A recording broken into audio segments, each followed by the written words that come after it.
Hi, welcome back to RezIntel.net. This is video 10 in the series on how to use your new website. Okay, we're going to have a look at the attractions tab. We've created this tab in the understanding that if you have a guest house in London, generally the people coming to London will be coming to see the Tower of London, Buckingham Palace. They won't necessarily be coming to see your guest house. So it's very important that you list as many attractions, restaurants, things to do, anything that's going to link your guest house, bed and breakfast, property business to the area you're located in. If you don't want this feature, then you can simply turn the page off, but we would recommend that you do this as it's excellent SEO. We've set this out so that there is an attractions template, so to keep this page looking neat and tidy. So for example, if we click on this particular attraction, you can see it has some information that I'll show you how you can complete in a moment, but most importantly it's got a book now button at the end of the attraction. So the concept is that we are putting some words down, an image about the attraction, and we are putting some coordinates in, and we are at the end of it all putting a book now button back to your guest house. So this is excellent SEO. So how do we use the attractions template? Let's go into the website itself. As we know, the attractions is on the main menu, so we'll be going to the main menu tab when the system opens up. We'll be looking for attractions.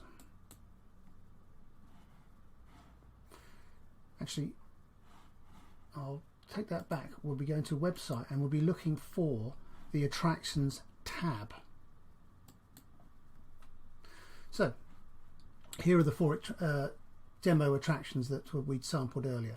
So to create a new attraction, you simply click our little red box and drag the attraction listing template down, put a title in, and away you go. So for example, let's have a look at this one, Savile Gardens. Actually, it's spelt wrong, there's an E, but it doesn't matter for this demo purposes. If you then open up that, you'll see here there's a whole list of questions. Firstly is the meta title and meta description. Again, we're going to have an SEO video at a later date. Then you can put in an attraction type. Try to keep these consistent through all of your entries, i.e. use the word restaurant rather than restaurant and restaurants. And then what we will do at the end of it all is create a nice filter for you on the attractions page. You put in the name, you don't have to put the language in, street address, city, state, country code, postcode, longitude, latitude, kind of if there's any customer parking, you tick these boxes, opening, closing time, all that information you keep standard across all the attractions. Then once you've done that, you then go to edit web page,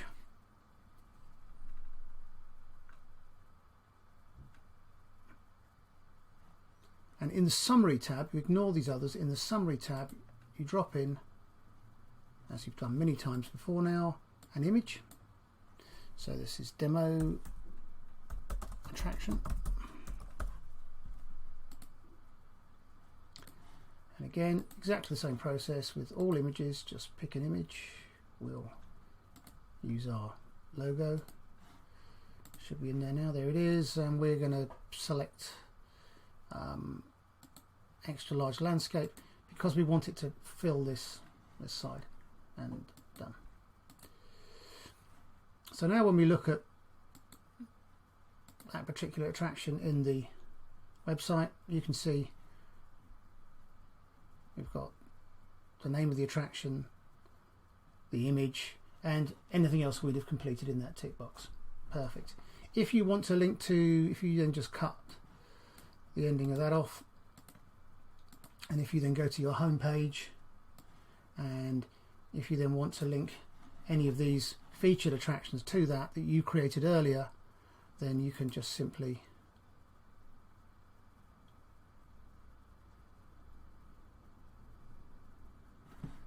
go into the home page. I think we're on banner 4. There you go.